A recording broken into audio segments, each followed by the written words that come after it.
Барлықтарыңызға сәлем. Бүгін осындай нан салма тамағын дайындаймыз. Етсіз дайындалатын тағамдардың бірі. Ол үшін бізге керек ингредиенттер: сәбіз, пияз, сарымсақ, картоп, жұмыртқа, сары май және де үй кеспесі. Өздеріңіз қолдан қамыр жайып кессеңіздер де болады. Мен осындай дүкеннің кеспесін пайдаланатын боламын. Ал тамағымызды бастайық. Қызып тұрған табада пиязды жақсылап қуырамыз осылай. Пиязым қуырылып жатқан кезде мен жұмыртқаны пісіріп алайын деп шештім. Осылай жұмыртқам пісе берсін деп салып қойдым. Пияздан кейін екінші біз сарымсақты салып қуырамыз. Сарымсақты қуырамыз.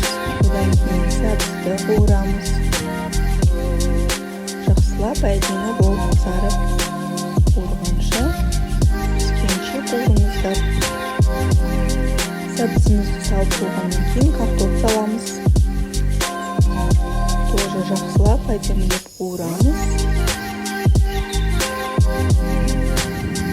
Егер де сіздерде помидор, болгарский перец болса, сондай қоссаңыздар болады, бірақ менде үйде ол болмады. Сол себепті мен осындай банкада жабылған салат қостым және де тұз қосып, бетін жауып, баяу отта 15 минуттай пісірдім.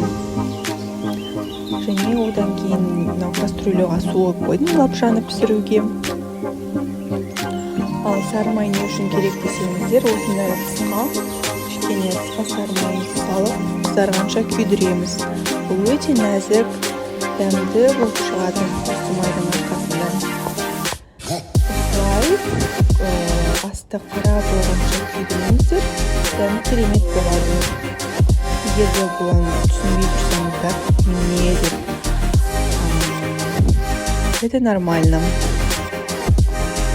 Осылай картопта кәдімгідей мен осылай кішкене су құйып жібердім. Оны көрсетуді түсірмекпін. Ал мынау лапшамыздың суы қайнады. Оған бір қасық тұз қосып, лапшамызды саламыз. Менде 2 адамға жететіндей қылып салдым лапшаны. Сіздер адам санына байланысты өздеріңіз білесіздер. Біздің лапшамыз дайын болды. Оны тарелкаға, ыдысқа саламыз. Осылай суын ағыздырып салдым. Одан кейін келесі майымызды құямыз. Майды құйып болғаннан кейін подливімізді, салмамызды салып, жақсылап, әдемілеп салып, дастарханға ұсынамыз. Ең соңғы штрих бізде жұмыртқа. Жұмыртқаны мен осылай бір жұмыртқаны 4-ке бөліп турадым. Тамақ өте дәмді болып шықты. Ұнаса лайк басып, комментарий жазуды ұмытпаңыздар.